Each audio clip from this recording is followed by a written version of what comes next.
C'est pas la première fois que je viens vous voir là, pour le même problème que vous savez à chaque fois que je sors un film. À chaque fois c'est la même chose. J'ai fait les Inrock en couve, j'ai fait Technicart en couve, j'ai fait les cahiers du cinéma en couve. Pourquoi je suis pas en couve?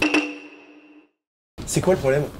En fait, il y a un problème de réputation. De réputation? Dans le milieu. Mais quel milieu de GQ? Non, du cinéma. Il y a Danny Boone qui a dit que t'étais le plus gros salaud qu'il ait jamais rencontré. Non, Danny Boone! non mais ça, c'était avant que Jean Dujardin nous dise que t'étais une grosse pince et que bah du coup sur Platane t'avais payé personne. C'est un peu un problémos, non? Bah c'était surtout le mec le plus payé de Platane. C'est un truc qui revient souvent. Genre, Éric Judor égale grosse pince. Après, je vois à quoi vous voulez faire référence, c'est le fameux resto où j'avais dit à tout le monde je les invite et à la fin j'étais parti plus tôt. Si on fait un numéro GQ Autriche, t'es pas un peu autrichien? Bah j'ai des origines, j'ai ma mère autrichienne. En fait, t'es hyper connu dans les Français d'origine autrichienne. Ah oui, ok. Du coup, t'es un peu Tu la vois star. qui d'autre comme français d'origine autrichienne par exemple? Je suis en concurrence avec qui par exemple? Parce que c'est une catégorie nulle en fait que tu me sors. D'où ça me glorifie d'être le comique d'origine français, d'origine autrichienne, le plus marrant. Puisqu'il doit y en avoir 2. Sur 2, t'es le premier. Et il y a Thomas Hein Muster. Bah, il est pas humoriste, hein, il est tennisman, mec. Et il est pas français en plus. Donc si c'est juste balancer des noms d'Autrichiens, balance Mozart. Hein.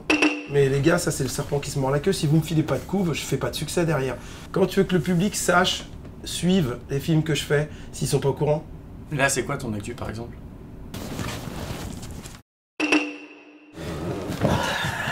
Mon actu, c'est Rouler Jeunesse, c'est un film qui sort le 25 juillet là. Du coup, la punchline, ce serait L'Autriche. Éric Judor, le dépanneur autrichien préféré du PAF. Le dépanneur franco-autrichien dans de sales draps. On tient quelque chose? Ou ouais. Donc du coup, qu'est-ce qui vous empêche de me filer la couve? Je pense qu'il faudrait que tu balances. Pourquoi est-ce qu'on est obligé d'être malveillant? Qui décide en fait? C'est vous? Je crois pas, non? Vous voulez des noms dans quel domaine? Un DEP, par exemple, je vous balance un DEP, un mec qui est pas sorti du placard. Un mec très malade, qui a l'air comme ça en pleine santé et qui couvre un sale truc. Et il se trouve que c'est le même. C'est le DEP. Du coup, comment on fait? C'est vous qui m'appelez. Le mieux, c'est que moi, je me casse là. J'arrête d'être humilié. Et puis, dès que vous avez vu le mec qui décide, vous me le passez ou vous lui demandez qui m'appelle. Bah, on se tient au courant. Ça marche. J'ai l'impression que vous n'allez pas m'appeler. Si, si, si. Si, Si, ok. si, si. Vas-y, cool. Si. Sûr? Ouais, ouais. Sûr. Tu sais ce que ça veut dire, GQ? Gentleman Courtier. Gentleman Quality. Gender Quark. Career. Jim Courier, c'est ça? J'étais pas loin.